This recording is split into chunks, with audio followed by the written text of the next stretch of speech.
everyone. Thank you so much for coming. There are a lot of people here, so that's really exciting. My goal in this paper is basically to look at how engagement and empathy work in different forms of media. So I'll be talking about things from Greek theater to virtual reality, and how to apply our findings to investigate the claim that VR is the ultimate empathy machine. Have you guys heard that claim yet? Maybe? Yeah, so Chris Milk in 2015, who's a filmmaker, he uses virtual reality, called it that, and I found that kind of interesting, so I wanted to investigate it. I don't intend to claim that it definitively is or is not. I just want to look at what it does in particular and how that might impact empathy given what we know about what influences it in other forms of media. So I'd first like to note that games in VR, it's kind of a new topic for me, and this is new research, and this is a paper in progress. I first tried Oculus Rift at a VR convention at MIT about a year ago, and since then I'm just interested in VR and how it's related to and different from my own medium, which as you heard is theater, specifically site-specific work. I'm also a notoriously kind of bad gamer. I was pretty good at Cruisin' USA back in my day, but other than that, I've just done a lot of watching of gaming as well as watching gamers on YouTube, which there's a lot of.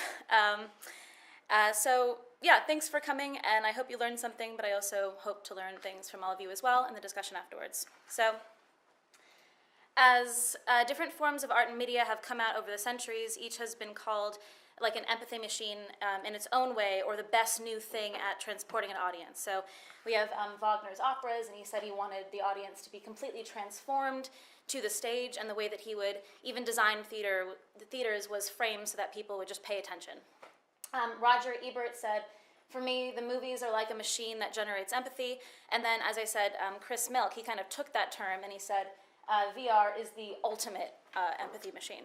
So each form of media has different techniques for enhancing audience character empathy or creating a sense of transportation, which, as we'll explore, is related to a work's ability to produce empathy. So first I want to talk about what empathy is, because it's kind of confusing. Before empathy, there was sympathy, and sympathy was defined by Adam Smith as well as David Hume, but Hume had like 4 different versions of sympathy, and it kind of developed as his ethical theory did. So we'll just go with Adam Smith's for now. In 1779, he said that sympathy is shared feelings that result when we observe others in emotional states, and so it's through imagination that we place ourselves in a situation, which is kind of odd because it's kind of how we define empathy nowadays. E.B. Titchener was the first person to bring the word empathy into the English language, and it was actually a translation of a German term, which means feeling one's way into. Theodore Lips expanded on that, and he said it was through an inner imitation that empathy happens. In the 90s, there was a greater distinction between sympathy and empathy. So sympathy became a specific affective response, such as compassion or pity, compared to an awareness that social action must be taken to assist that person. And empathy is a sharing of effects in general, a feeling into that person's experience. So this is kind of my formulation from a lot of reading I did about empathy and sympathy, but it seems that sympathy is I feel what you feel, I feel X. And sympathy is, I feel a supportive emotion about your feelings, I feel pity for your pain, and possibly I'm also aware that it needs to be alleviated. As I said, today there's still some confusion about what sympathy and empathy are and the difference between them, and we'll explore that a little bit more when we get to virtual reality. But for now, let's just say that empathy is this kind of I feel what you feel by observing your feelings. And that's also something that's been found neurologically. So there's something called mirror neurons. So essentially, when I see you do an action, the same neurons that are firing in your brain doing the action are also firing in my brain watching you do the action, which also supports Lipp's idea of this inner imitation. So very briefly, just how empathy is studied. It's through Fmri studies as well as self-reporting, and also the self-report. So basically, like, they're connected to each other. So subjects with higher scores on general empathy scale showed stronger neural activation in mirror neuron tests. And just so you have an idea of the kind of questions that you're asked on a self-reporting test for empathy, here are some examples of questions. So I sometimes find it difficult to see things from the other guy's point of view, for example. So empathy and narratives. So in narrative construction so far, immersion / transportation, it's called like both of those things, and it seems to mean a similar thing. Causality and identification have been shown to be related to empathy, and also related to each other. So we'll first look at how these work in books and literature, and then we'll explore how they might work in video games and virtual reality. So the first is immersion and transportation. So when we're transported in a work, we're essentially engaged in it. And how does engagement happen? We're transported to a new realm through a willing suspension of disbelief for the moment, such that we feel we are really there, experiencing the events and immersed in the storytelling experience. Aristotle also noted that within the action, there must be nothing irrational, which is connected to this willing suspension of disbelief for the moment idea. Essentially, we want a well-constructed world that is consistent. So if something happens and it seems to not be related to the world in the way that it is constructed, we might lose our immersion into the world. Ball and Feldkamp also did a study, and they found that there were two groups, and they read two different literary works, and they found that suspension of disbelief measured, there was a positive relationship between transportation into fiction and levels of empathy, which I found kind of interesting, but kind of intuitive as well. Because if we're not transported into something, if we're not engaged, we're probably not going to feel for the characters, and we're probably not going to feel very much empathy. And very briefly, and I could probably talk about this for 45 minutes just on its own, but just about unity of action, and essentially this idea that the structure of incidents, the plot, is extraordinarily important for creating a world that the audience is engaged in. And Aristotle also noted that tragedy is an imitation not only of a complete action, but of events inspiring fear and pity. And pity is aroused by unmerited misfortune, fear by the misfortune of a man like ourselves, whose misfortune is brought about not by vice or depravity, but by some error or frailty. So there he's kind of touching on catharsis, which in Greek kind of means a purgation or purification of your emotions. I'd also like to note that Aristotle never said that was the function of tragedy. It was just like something that happened in a tragedy. And it is something that kind of happens at the climax of this unity of action. So you have an overall cause and effect. And in this recognition and reversal for the character, there's this misfortune that's brought about, not because this man deserves it, but because there's something that he did that's this kind of error, and you can relate to that. So it's kind of this idea that a character, like we feel for characters that are flawed but are also ultimately good, and we feel that they are men like us. So it's kind of important for identification as well. So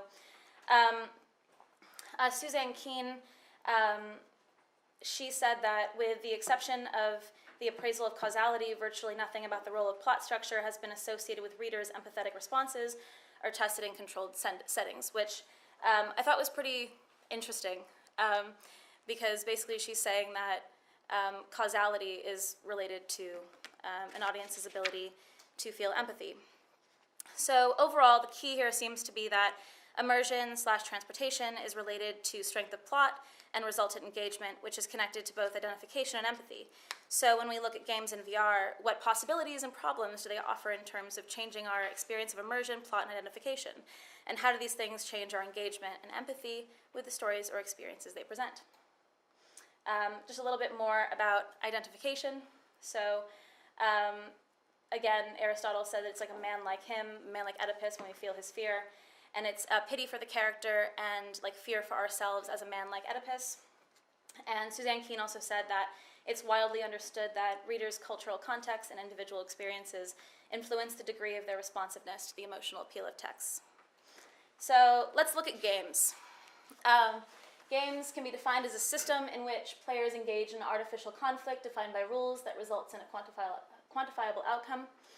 And well-designed games present players with an ordered series of meaningful choices that are usually intended to be optimally challenging to the player. And I think this is a really key point. If a gaming element isn't optimally challenging, you risk losing engagement and thus potentially empathy as well. And because that person might feel either frustrated or not challenged enough if it's basically too easy. It's also possible to enter into a kind of flow state in gaming, which is related to the immersion into this gaming world. And this flow state is a state that one experiences when an activity is neither boring nor overly challenging. And gamers may be able to reach this flow state when the skill and difficulty levels increase in a way that makes the experience neither frustrating nor boring. So I wanted to look at a couple of games now. So Manhood and Hanos in 2017 looked at two groups of participants playing the post-apocalyptic RPG Fallout, and they looked at players' emotions as well as the degree players were transported into the fictional narrative world were measured. They found that players felt transported or wrapped up in the narrative felt the most guilt following negative actions they took in the game. This supports their hypothesis, which relates transportation theory to guilt and perhaps to empathy as well, as guilt proneness has been positively associated with self-report measures of other-oriented empathy and perspective taking. So I also think that having interesting and well-crafted gaming elements is necessary for immersion, as we touched on a little bit. We were talking about having something that's optimally challenging, as well as well-constructed. So I think in a game, if there are technical flaws, it can be a really big issue for immersion. So Papo Yo is a game that came out in 2012, and it features a Brazilian boy. It's basically about a domestic abuse. So the Brazilian boy enters this kind of dreamlike slum, and he meets this creature who's normally docile, but then when the creature eats too many green frogs, the creature becomes violent, and you can make the monster calm down if you feed the monster these fruits. And there's this really nice kind of emotional climax at the end of the game, where your character, you play the boy, and you think that you're going to like meet this shaman and you'll get a cure for the monster, who's basically your like alcoholic father. But then you get there and it's revealed that there like is no shaman, only memories of the father. And then you have to like lull the monster to sleep and then push the monster off the edge. And it's kind of like, yeah, so it's, the way it's presented isn't so much funny as it is just kind of really sad. And a lot of people really like this overall narrative. However, there have been lots of problems kind of found with the gaming elements of it. So I read several reviews about this game, and I also watched a full gameplay. But a lot of the reviews said that the road to the excellent conclusion is a rough one. So even though the plot is really nice, the gaming isn't great. So the problem solving in Quico's life isn't terribly interesting to me as an adult. Solutions reveal themselves instantly. He says this is a story first and a game second, and there are lots of bugs and technical issues. For example, the AI with the monster is quite bad. The monster is constantly running into the walls. In the game that I watched, the boy constantly fell through like the world and would like run into invisible walls. So it definitely took me out of the narrative. And then here's another quote, just the on-paper presence of a traumatic childhood brought to life is as a playable short story is brilliant, but the wounded execution can't quite sell the emotional expression. So we'll also talk a little bit about plot and agency in games, which is, to me, a really interesting question. So in games that use both gaming and narrative elements, plots can be pretty fairly like linear and controlled. It can be similar to watching a character in an Aristotelian-style play or a movie. So in God of War, which is played in third person, you as Kratos, you're guided into scenes, and then you have to like pass the scenes by performing it in the way it needs to go before being led into the next scene. So you're discovering the narrative. So in this particular, these screenshots, you're led to this deer, and then you have to like help your son shoot the deer, and then once you shoot the deer, it basically like, leads you to the next obstacle, and then you have to like defeat this giant. So you don't really believe that you're creating the narrative, but your engagement with the narrative is like very similar to how you engage with, as I said, an Aristotelian style kind of play or movie. However, as David Socorrico, is that how I say that? Chicarico. Yeah. Cool. Chicarico. It's nice to have you here because I didn't know how to say that.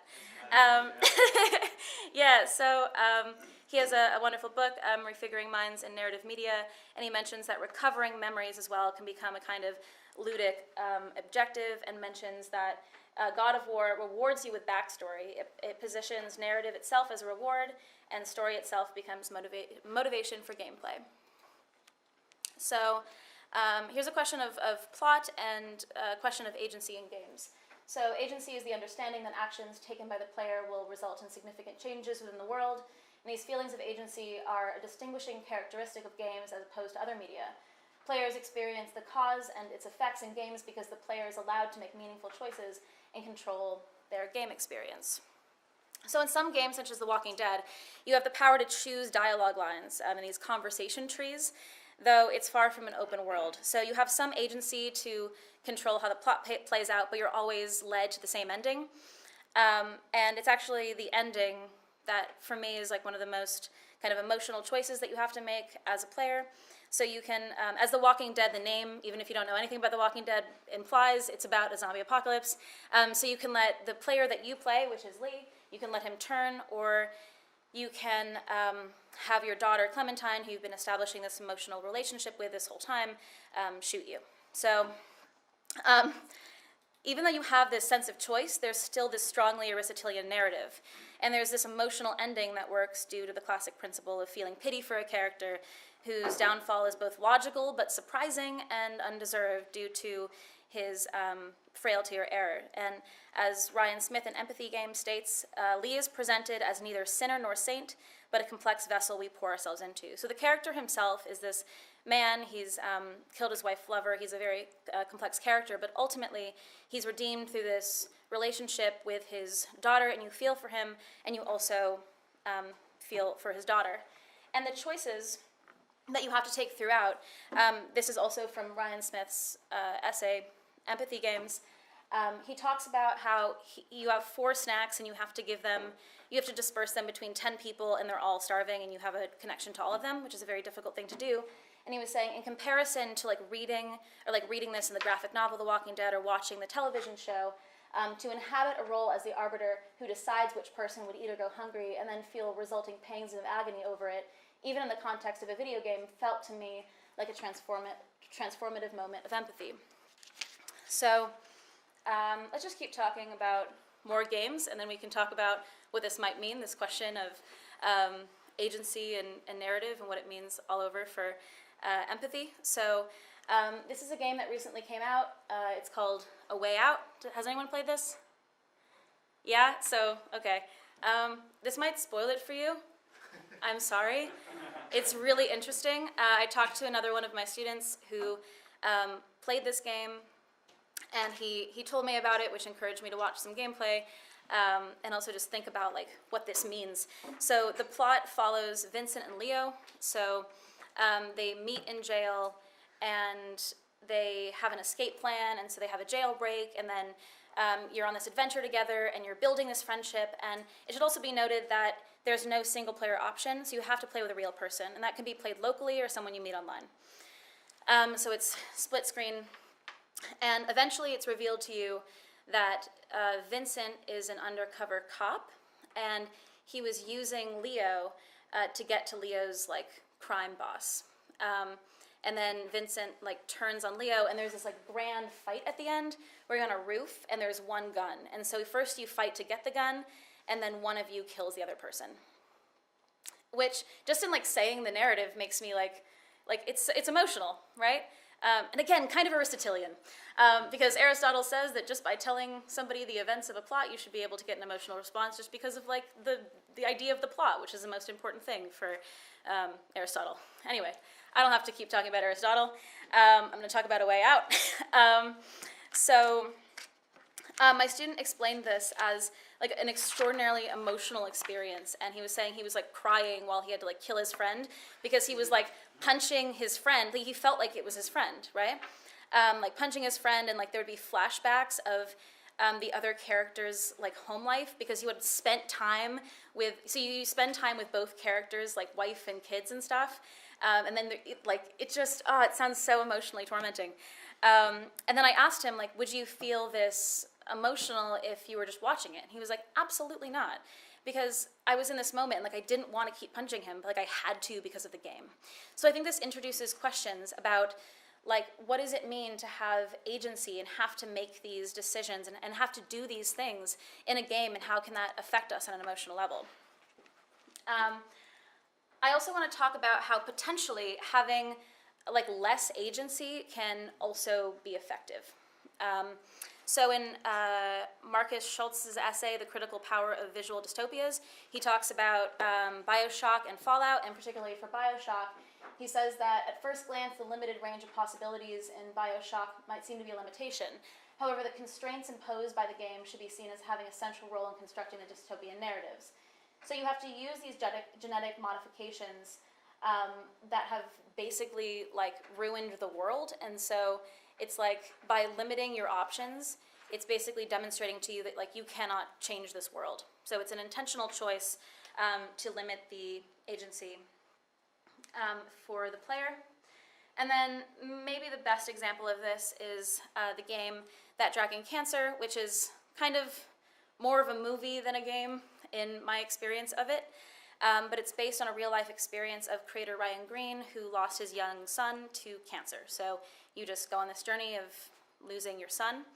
But you also play lots of different things, like the perspective is constantly shifting. So sometimes you're basically the father, Ryan, and sometimes you're like a duck, and sometimes you're this like floating, hovering other thing. But essentially, there's always you'll play small games in it. So in this game, you have these like floating balloons, and you're trying to navigate the cancer cells, but the cancer cells keep getting bigger and bigger.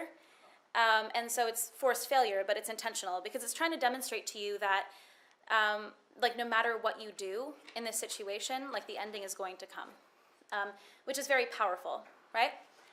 A scene that was apparently very powerful for a lot of people when it was first demonstrated was there's a scene where you're playing the father and your young son is crying. And it's like actual audio of his son crying.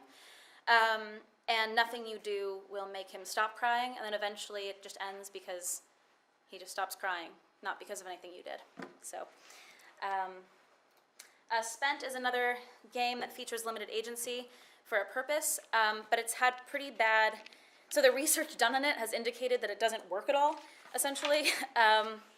So there was a Yale study that was done in 2015, and they hypothesized that the game itself would help people empathize towards people in poverty. Because in the game, it's basically you're given this amount of money, and then you have to get a low-income job, and then it's randomly you're fined for stuff, and it's totally forced failure in a similar way to That Dragon Cancer, but it doesn't make you really contemplate about the lack of agency. Additionally, a lot of it's kind of like not very logical.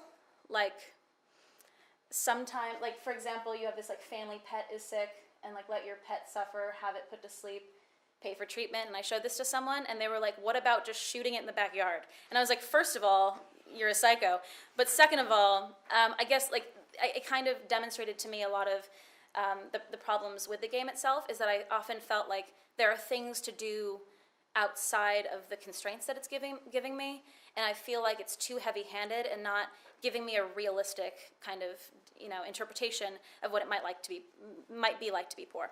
So I'm going to talk about open world games really briefly, like RuneScape or Skyrim, and so essentially this is a lot more like real life, and so narratively the choices you make may or may not lead to a rewarding or interesting conclusion. But also like real life, you also might have a hard time prioritizing. So I talked to a couple of people who played both RuneScape and Skyrim for like years and years and years. And they were like, yeah, sometimes you just take on too many quests, and it's kind of like real life in that you don't know what's important, and there are no priorities, and you don't know what to pursue, and then you just stop playing, which feels like death, Anyway, so the lack of constructive narrative could lead to frustration or an uninteresting journey, which would also lead to decreased engagement. And engagement is kind of important for empathy, as we've discussed. So in these games, there might be more agency, which might mean more identification with the character avatar, But that does not mean that you're feeling empathy for another person or character. The more agency you have, the more of like you that you pour into the character, and the more that the character's choices and gaze is your own, which brings us to identification in games. So I feel like there's this claim that by playing a character, you can identify more with the character, leading to empathy. And that's particularly something that I've seen a lot with claims about virtual reality. And I think that there is a clear paradox here, and this is something that David also mentions in his chapter on God of War, and I was glad to see that because I felt it, and then I read it, and it felt like validation. So the more that you're your character and not the observer, the more empathy becomes impossible. Because you cannot, by definition, empathize with yourself, right? Empathy comes out of an observer and an observed kind of relationship.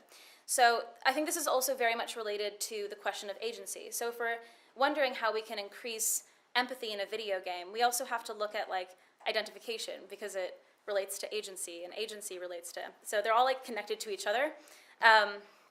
So the more you shape the character's actions, the more the character is you, and you're no longer imagining what it would be like to be a different person in a different situation and body, but what it would be like to be you in a different situation and body, which I just don't think can be described as empathy. So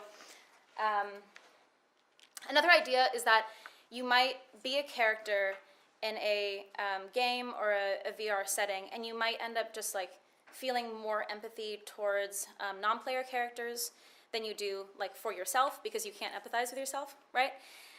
So in Walking Dead, a big moment of empathy is not really for Lee. I mean, it might be partially for Lee, but a lot of players have this great emotional reaction to Clementine, who's like crying while she has to shoot her father, which I think is kind of interesting. And that can also happen in other games, especially those where you develop an emotional connection to NPCs. So Fable 3, I think the game itself has problems, which I'm not going to talk about, but there was a study done on it in 2017, and it researched a moment where you play a prince or a princess, and you have to like save this Walter mentor character, and there's no like reason you have to, but you've developed this emotional connection with this character throughout the gameplay. So 19 out of 20 male participants interviewed dragged Walter to safety, even though no benefit to helping him. And a lot of people said things like, over the course of the game, I formed an emotional attachment to Walter's character. So maybe you're not having empathy for the character that you're playing, but you might have empathy for like a character in the world that you have like as playing the character, which I think is kind of an interesting option. Identification in video games could also be related to perspective taking, which could be effective for lessons about subjective experience. And there are a couple of examples of this. Sorry, I think I clicked too much. Yeah. So there's a Mission US series where they played this in American middle schools, and essentially you reenact historical events as different people. So for the Boston Massacre, you'd play people on both sides, and they found that this increased their ability to do like perspective taking and understand that like there are two sides to everything. And then there's another game called Third World Farmer, which in my experience is a little bit like Spent, except for I had a little bit more, I had more of a feeling that like I could keep going for longer, although there was no real upward mobility. I'm not sure how effective Third World Farmer is in my experience, and there also hasn't been a lot of research on it either. So gaming and empathy overall. So gaming and narrative aspects should both be taken into consideration in the creation of narrative-based games. The illusion of or intentional lack of agency given makes a big impact on experience of the game. It's connected to empathy. Agency impacts identification, which influences empathy. And if empathy is the goal, I think that maybe you need characters to empathize. I'm not entirely sure, but with Third World Farmer and Spent, there's no like real character to feel for. So in Third World Farmer, your like characters have names and your family members die, but you have no emotional connection to them because they're just like numbers. It's like you have 4 family members, and the next time it's like, just kidding, now you have 3 because one of them died, and I'm like, I didn't even know who this was. Like, who's this person? So it's possible that those games weren't quite as effective because of that. So we're going to talk about VR. So I've said this quote multiple times now, but VR has been called the ultimate empathy machine by Chris Milk, and Chris actually partnered with the UN to make a VR film called Clouds Over Sidra that puts you inside a Syrian refugee camp in Jordan, and it follows 12-year-old Sidra, a girl who's lived there for 18 months. And so you wear Oculus Rift and you can kind of look around, but there's cutscenes, so you don't really have total control over like experiencing the world, but you can kind of look around, and the idea is that you're more immersed in this world because you're in this VR setting. There are lots of other things that are being created by VR that it seems like their intention is to provoke empathy for social action. So The Guardian made a VR experience called 6x9, which is about solitary confinement. At Sundance, several VR films have been presented. There's something called the Perspective series, and Perspective 1 follows a girl who's raped, and then Chapter 1 is the girl who's raped, and then Chapter 2, it's called the Misdemeanor, and it focuses on police brutality. And it lets viewers experience the police brutality from different perspectives in that situation that gets out of hand. So what is it exactly that VR does that seems to lend itself to empathy, and is this claim founded? So we're going to look at the same thing. So for immersion, it seems like it does work differently. So the most kind of recent technology for VR, or one of them, is Oculus Rift. It's a VR headset company, and it says that it completely immerses you inside virtual worlds. And it also seems that one of the keys for immersion is to have physical manipulations match virtual representation, and possibly additional sensory input. There was an interesting study actually done in the mid-90s where it was just blindfolded participants, and then the researcher would put like a vibrator on the arm and say like, now your arm is getting longer, and people were like, I could see it in my head, and she was like, well, wouldn't it be great if we paired this with kind of a head-mounted display? So Brenda Laurel, she has a book called Computers as Theater. She's kind of like a old school, long time virtual reality theorist, as well as she's done a lot of kind of performances that incorporate virtual reality, specifically Placeholder in 1993, and look at that nice old school virtual reality headset, and which allowed you to become different animals. But she came out with an essay called What is Virtual Reality in 2016, where she was like, here's what I've learned about what makes a good immersive experience from my years of doing it. And she said that some of the things that are the most important is that there's a complete surround environment, there's affordances for depth perception and motion parallax, there's spatialized audio, not just stereo, so like if something's coming from over there, you hear it as though it were coming from over there, kind of logical. The participant sensorium as the camera, so she thinks that an out-of-body experience defeats the purpose of immersion, and if you do like cut shots that are not first person, then you're kind of like ruining the experience. The point of VR is that it's first person. Also natural gesture and movement, and the principle of action, which refers to the idea that a participant must be able to like move around in the space. So like what kind of plots could VR do very well? Brenda Laurel also explores the idea that a participant must be able to take action in the world and perceive the effects. If agency is robust, a designer cannot maintain a strict storyline, so a 360 video is a non-starter, which is kind of interesting. Of the many uses to which VR may be put, explicit narrative storytelling is one of the least effective. But the authors of the world must design cues and affordances that encourage the participant to make dramatically interesting choices.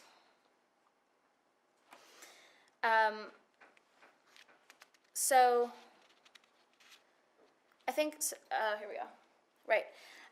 So other than Oculus Rift games, and some of them are like action-adventure or even noir-style murder horror, many VR experience plots seem to be about recognizing you as someone or something else, touching ideas of perspective taking. These are generally films or immersive theater-like experiences presented as something like performance art. So this is one of Chris Milk's early works, and it's basically like, you are a bird. That's it. The Machine to Be Another is an interesting performance art piece that uses virtual reality, and this is from 2014, but it's also traveled around since then. And so participants sit in a chair and swap perception with the performer. And so the performer like mirrors the participant's actions and wears a camera. So essentially what happens is that there's like a feed of what the performer is doing, and there's also a microphone, so the performer can talk. And the person who is experiencing it in the VR setting, it like looks like you can kind of see hopefully these are good enough so you get a sense of what's happening here. So this woman in a wheelchair is experiencing what it's like to like be a dancer essentially. So if her hand goes like this, the performer goes like this, and then she's experiencing it at least visually in a way that the dancer is. And then this is a guy and a girl, and in the video I watched, he like looks in her underwear, which I didn't show. Thought maybe I should have. All right, which I thought that was kind of an interesting project, and there were kind of mixed reviews. So some people thought it was pretty effective, and other people were expecting to be transported, but they were like pretty aware that like it didn't feel like them, like their body didn't seem to like match their body, so it felt kind of like a bizarre experience. Notes on Blindness is another interesting example of how VR attempts to create perspective taking of those who experience the world in a different way. So it creates a visual language that emulates how someone with heightened oral senses perceives the world, and the world like appears and disappears around you with things that make noise. So if we're looking at VR plots and empathy/impact on action, we can consider that maybe VR experiences are very good for personal responsibility-geared plots. And Jeremy Bailenson is a VR researcher, and for more than a decade, his lab at Stanford has been doing research on how VR can make us a better person. There's one example of, so he compares three groups, and one hears about people chopping down trees, and the next one watches a video, and then the third one, it's a VR experience, and you have this like buzzing joystick, and you experience what it's like to like chop down a tree. And they found that individuals use 20% less paper after cutting down a virtual tree. And the increase in environmental behavior lasts up to 1 week afterwards. Wow. He also had a study in 2008, which is the one that is presented here. And essentially, he had groups either see themselves in virtual reality just as they are now, or as they would be in the future, and then afterwards they did a series of tests, and one of the tests was like, how much money do you want to save for retirement? And they found that people who experience themselves as older were way more likely to save for retirement, which is kind of interesting. So I think there's also an interesting problem with identification in virtual reality. It's kind of a weird thing to talk about, because you are in the experience, or at least that's like the goal, and you just have your identity. But let's say that you're put into a different body. Like, will you identify with this body? Will that lead to empathy of outgroups? That seems like the ultimate goal for people like Milk. So one study suggests that no, VR is not useful for that. There was a 2009 study also from Bailenson's lab, and he found that placing people in dark-skinned avatars seemed to activate negative stereotypes about black people rather than reducing them, which is kind of interesting. But he also thinks that it's related to studies that show that just like showing black faces to people may unconsciously prime them to think about racial stereotypes, and he thinks that more research should be done. But this is embodied and imagined. So essentially he had people just like imagine what it would be like to be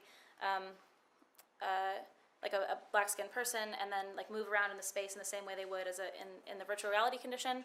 And you can kind of see the results here are pretty interesting. I think with virtual reality there might be a problem with false empathy. So if you do identify with a non-you person that you inhabit, there's a real danger of thinking that that person feels the way that you do in their body, which is kind of a bizarre challenge that it presents. So this is explored by people who kind of criticize VR. So Ethan Shiftel, who made a Tribeca VR film called Extravaganza, which critiques VR essentially with VR. He says that VR is an immersion machine. It can and does transport you, but you bring your you-ness with you in a different way. There's also this idea of like epistemological problem of other minds. Like, how much can you actually know what's happening in someone else's mind? How much can you actually know what it's like to be someone else or something? This is explored kind of famously in Thomas Nagel's essay, What Is It Like to Be a Bat? So he talks about like imagining the things, like the traits of being a bat. And that like even that is hard to do, but that's not even the question. He says, I want to know what it is like for a bat to be a bat. And I think a potential problem with VR is that it's saying like, this is what it's like to be blank, when that's not the case. It's more, this is what it's like for you to be inside of this case, inside of this situation, which is not the same thing, and I think it might encourage this kind of sense of false empathy. So, there are also some studies that were done by Daniel Batson that are interesting and also have to do with VR, I think. So the first one has to do with empathetic emotion and if it's a source of altruistic motivation. And so he did a study where you had to watch this girl be shocked. But you were first given, like before you did the experiment, you were given a questionnaire and you answered a bunch of questions about yourself.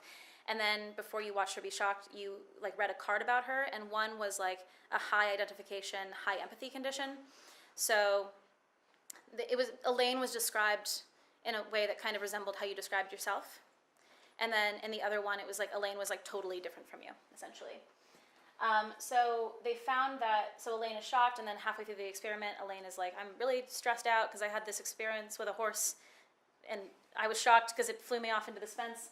And then the experimenter comes in and is like, so you can take her place or fill out the questionnaire and leave, which is the easy out. The difficult out is take the place or watch the next 8 trials.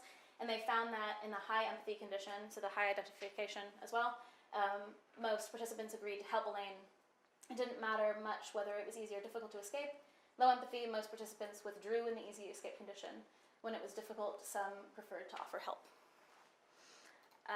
He did another study as well about does imagining yourself in the other's place stimulate moral action, and we're kind of running out of time, so yes is what he found. There you are. So VR overall, the idea that VR can change people's minds and encourage moral action is potentially a useful one, and it's vaguely substantiated by research that's been done. However, I don't think that it's wise to say that it's like through empathy that our minds are changed. Additionally, not enough research has been done regarding the relationship between VR experience and change of action or perspective, and the research that's been done hasn't been tested. Whether this behavior lasts, so one of the experiments we looked at, it was like a week, and at most it's like a couple of weeks for other studies. So I think it's possible that feeling immersed in a situation as you will make you feel a sense of pity and compassion, and you are aware that something needs to be done about the situation. However, that would imply, at least to me, and my understanding of sympathy and empathy, that you're sympathetic to a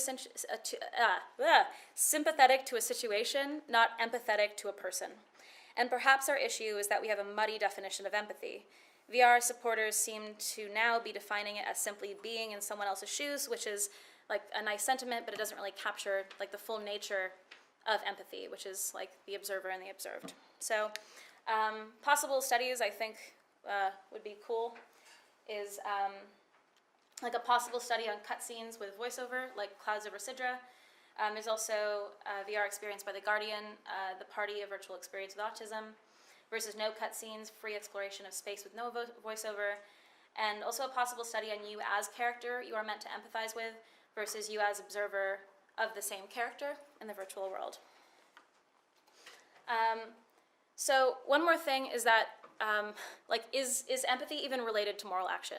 Because that seems to be like at the root of like Chris Milk's claim, for example, that VR can change the world, that through VR, through being so immersed in something, that we'll finally be able to empathize and our behavior will change towards other people. We'll know what it's like to be people and be encouraged to take action. And people have thought this about other media as well. So this is kind of a nice speech by Obama about reading, and he thinks that through reading, we'll kind of eliminate this empathy deficit that we have, and we'll be in someone else's shoes. Again, that's kind of what VR people say now, which is interesting. And you'll have this sense of, oh, this is what it's like, maybe not perfectly, but still a little. And that then gives them the capacity to act responsibly with respect to other people. But there's very little support for this claim. So Suzanne Keene in Empathy in the Novel says that the evidence for altruism as an effective novel reading is not robust, and many readers experience narrative empathy without undertaking pro-social action in the real world as a result. Some theorists suggest distance for social action. Without getting too much into theater theory, Brecht basically had this idea that if you empathized with a character, you wouldn't have like social action, and he promoted the alienation effect. So you would basically like be encouraged not to empathize with the characters, so that you could critically think about the situation, and that would be more conducive to political action. And then Paul Bloom as well says that empathy as the experience of feeling what you think others are feeling. He did a bunch of studies actually, and he found that empathy wasn't great for letting people make like really good informed decisions, because it led to a biased understanding of experiences. More distance, you know. We don't have to go into this because I think I'd rather go into questions. But essentially, also with like narrative theory in books, there's this idea that if you identify and empathize with characters and you like don't really understand their situation, it might be using empathy and sentimentality for like the author's gain to like get you interested, but it's not actually informative of the overall situation, and it won't lead to you like critically thinking about a situation, especially if it's like social or political. So I think that's all. So thanks so much for listening, and I hope we can have an interesting conversation about this.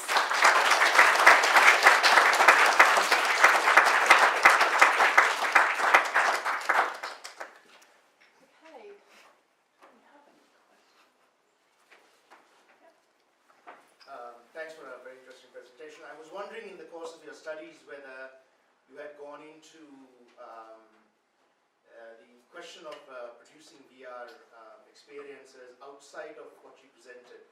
For example, in the Global South, there are some very interesting examples coming out of Pakistan, for example, that look at partition and the trauma. And that leads to my question around, which you touched on it, forgive me for not catching up on it, this tension between producer and context. The Third World Farmer example, for example, was awful. I mean, the whole notion of third world is contested. And the fact that there are these figures that are supposed to showcase what exactly? A third world farmer's life to somebody in the West who doesn't understand what the life is. I mean, seriously? Well, it kind of reduces it to numbers. Exactly. So, my question was, have you done research that kind of ties in who produces the VR experience? For example, is it a black or a Hispanic American as opposed to a WASP? If you're talking about the West, and whether that has a impact on its reception, and then linked to that, the context within which a VR experience is experienced, to coin a phrase, whether what you showed in terms of the first-person FPV games or anything else that you've encountered might be different in Dunedin to Singapore to Kinshasa to Moscow, whether that has an impact on it as well, which I think relates to your thesis of empathy, because you seem to suggest that empathy is a constant around the world. And it might be contextual, is my submission. Yeah, that's a really interesting question about context, and I think that would be a very interesting study to do. Just looking at how, let's say, the clouds over Sidra thing is like seen in Jordan, you know, like how would people experience that, and how is that different from?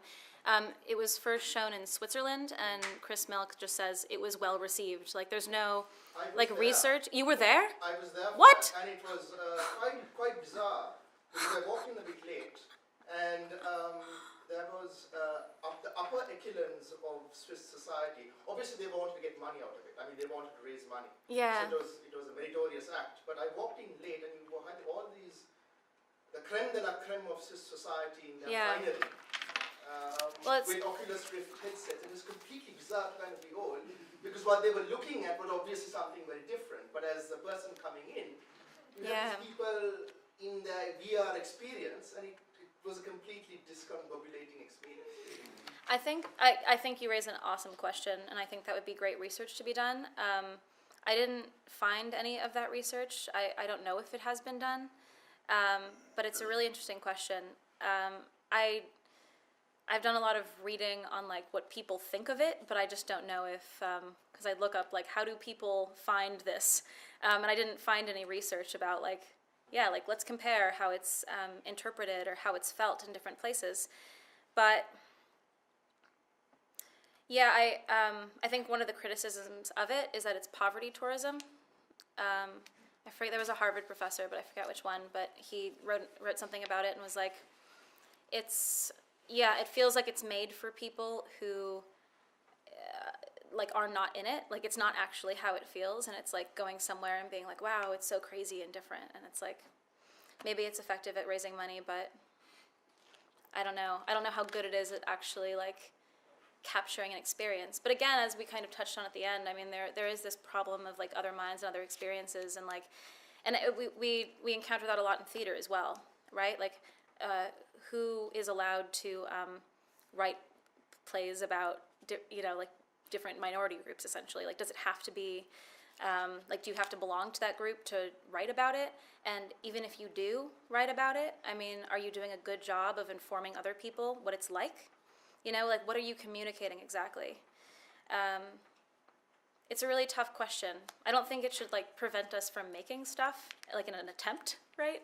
But I also think that we should probably look into, like, who does it best and, like, why are we doing this? You asked another question first, and I forget it. I think you answered it, but I'll let others ask. Yeah.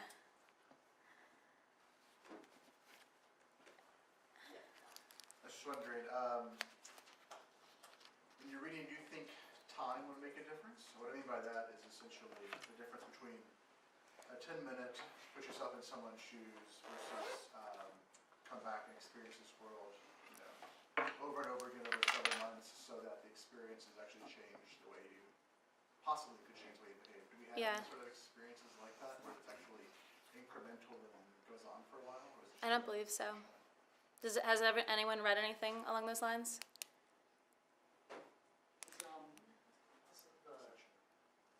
Desert Bus Road something video game, which is just like simulating a full trip from Arizona to New York or something. And Yeah. like it's the endurance test simulator.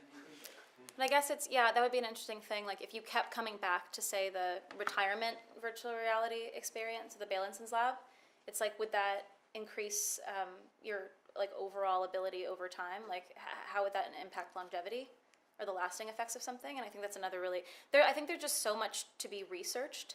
And I think that, like, what I'm trying to produce is like a compelling work that can like lead to good questions so that we can investigate these things. Yeah. Thanks. I don't know about empathy. It strikes me that a lot of the people who write about empathy and politics haven't actually read very much political theory. I think there's a lot of discussion around love and politics and those kinds of concepts. But that's not really my question. My question is, it relates to what you were just saying about the question that you want to get to.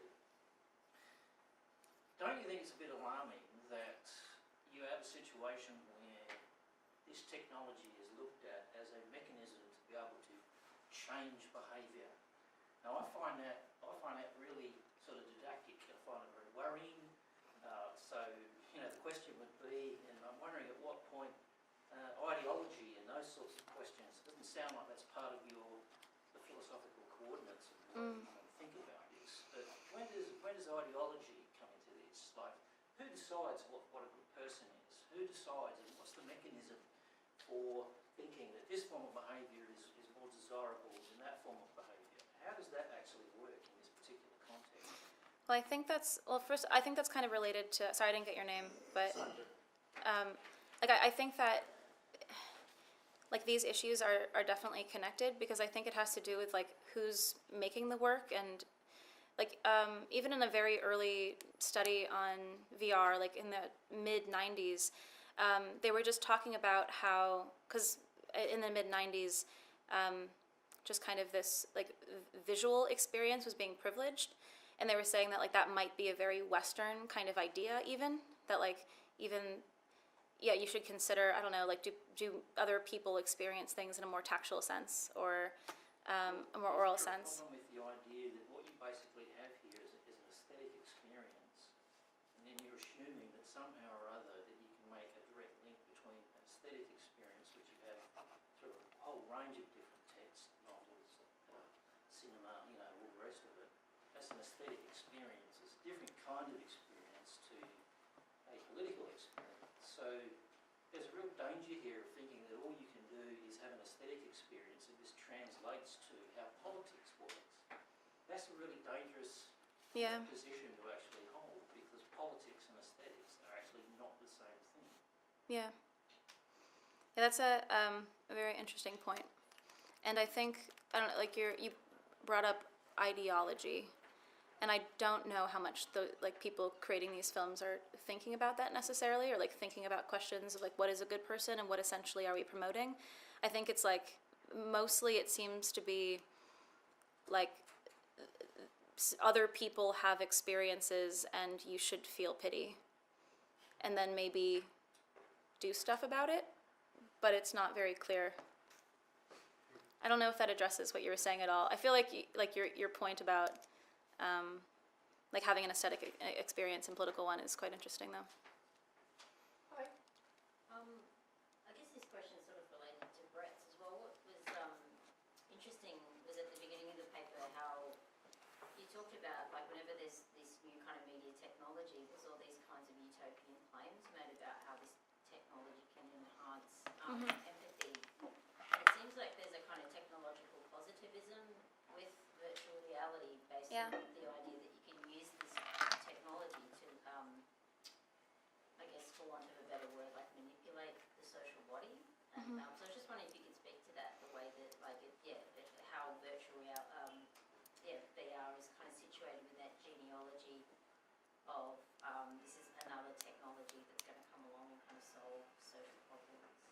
Yeah, I think it's because we haven't done like a lot of research on it, so we don't really know. Like whereas there has been quite a bit of research done on like the effects of reading, for example, and so I do think that that's part of it. And I also don't think that there's a lot of thought about, because the idea is that like you're having this like embodied experience in a different place, and they think that like you'll feel like you're there, and therefore you'll. I said in the talk, I think they're trying to get people to sympathize with the situation rather than empathize with a person.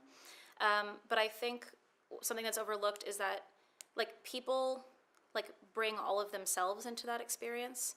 You bring like your culture and your background and your race and everything like that. So it's like, I don't know, like the claim that like you are that other person and you're pouring yourself is kind of bizarre to me, because like how can you totally like be embodied in a different person? It just seems quite bizarre.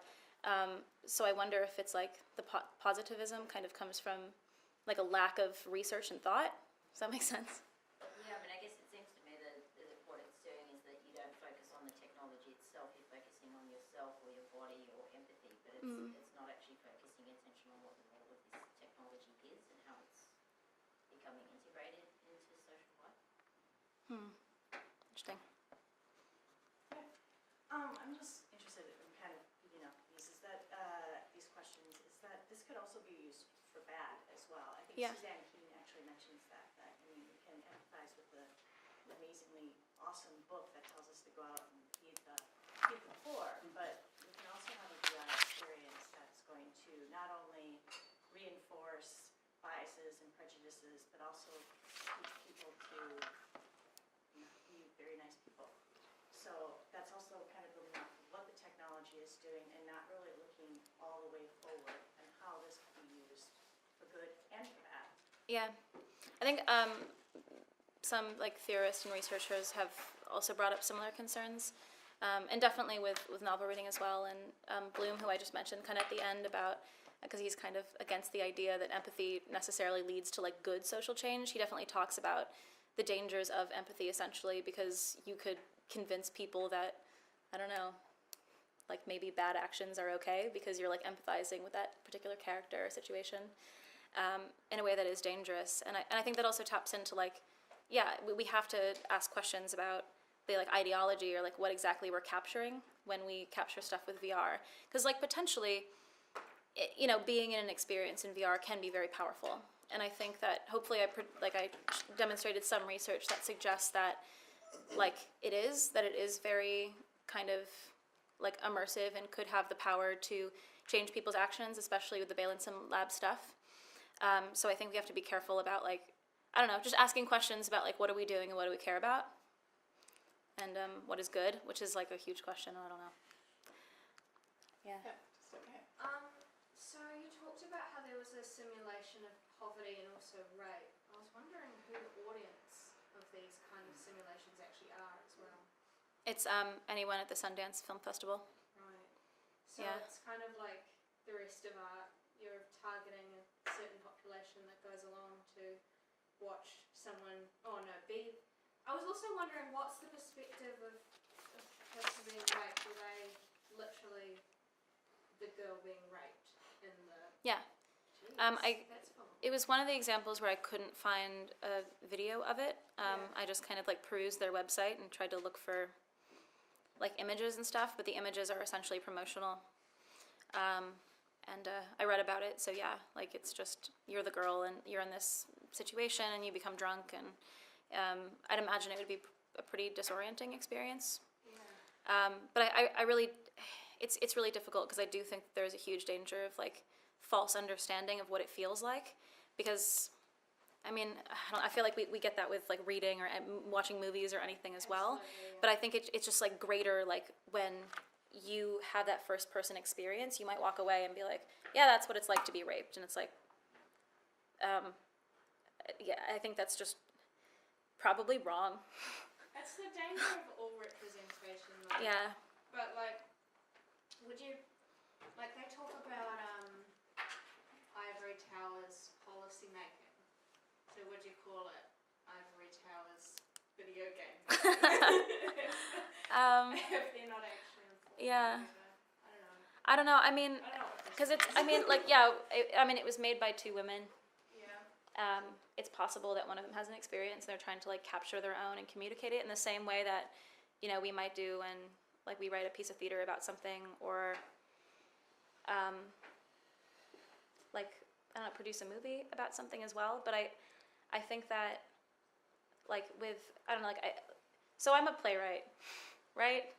And I wrote one piece that's about trauma, but I was pretty careful about how to do it, and it works with like memory in hopefully an interesting way.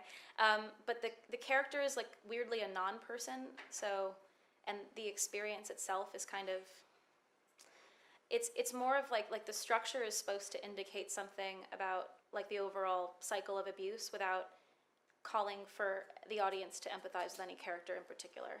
So like that's how I navigated that in my own writing, if that's at all indicative of like how I feel about representing like trauma in a very like explicit way. Yeah. Like I found that to be more of a potentially useful way of dealing with that. I'm not sure. We can maybe take a couple more questions. Yeah. Yeah, I just had a question about like, I'm really interested in the idea of like kind of anti-empathy where you can still get invested in something without identifying with it. And because like a lot of what you've actually brought up is that you can, you know, feel like you're in this position that you fully understand it, but that in itself can be a condescending thing, right? You think, I finally like get this Yeah. other person, I can finally, you know, pretty much I claim their position. And yeah, and I was thinking of like kind of your idea of like distancing and how you can still, I haven't read any of Brecht, but I assume you can still get invested in something even if it's like there's ambiguity, there's some kind of unknown thing, there's some kind of uncanniness there. You don't identify with it, but you still get invested in it, and it can still change you through that. Like there's some other kind of engagement that's not related to empathy. I mean, I think, Brecht is like a very specific example, so maybe I'll just like move to generally like just how I find that engagement works. And I think it does have to do with like Aristotle, and essentially this idea that like events are meaningfully linked, and as you're watching it, you have this like idea that like you should pay attention because everything is like linked and building and meaningful, and it's like leading you somewhere. So maybe you're like led somewhere that instead of like an emotional release, it's like a thoughtful release or something. That's just like my own thoughts on it. Does that make any sense? Lath is looking confused.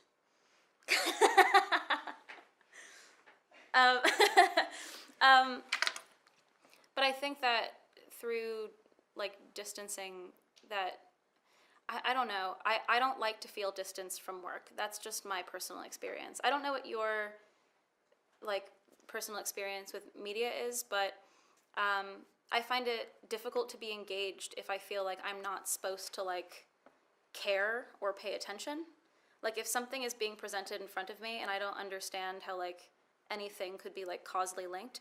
And I'm not saying that I don't like I do like theater that's non-traditional. I like stuff that plays with structure. I like movies and film that are like experimental with structure, but I still think that the arrangement of incidents is incredibly important. I think one of the better examples of like something that plays with like non-chronological scenes is like Pulp Fiction, for example. And like the way that it plays with scenes, it makes it the most effective as far as like considering the issues that are brought up in Pulp Fiction. But I also don't know if I like necessarily feel that much for. I might feel a little bit. It's a weird movie, but I think it works because of the way that it's structured. Yeah, I don't know if that answered your question. No, I didn't really have a question. I was Just like talking about distancing. yeah, because I mean, I'm just thinking of like some of my, I guess, favorite media examples. Like one is called Bubsy 3D, which was like a satirical like game, and you begin in an art museum, you end up in hell, and then you eventually are just in an American diner in this empty void, and these flashing letters, like the diner crumbles away, and there's this flashing letter saying no relief, and then it just ends. And like I don't think I identified with any particular thing in that media, but it still did affect me strongly. So just I don't know, thinking of like ways that we engage that's not empathetic and how that can lead to changes. Yeah, that's not totally logical, essentially, that it can like work on a weird, deeper, like primal level or something. We're going to take one last question just from the back. Thank you. Yeah. When it comes to games like A Way Out, that student who was crying when they were killing their friend, and you were referencing God of War as well. It's a game about this guy who once was violent but now has to become sensitive and non-violent. Ironically, the whole game is all about chopping the things' heads off.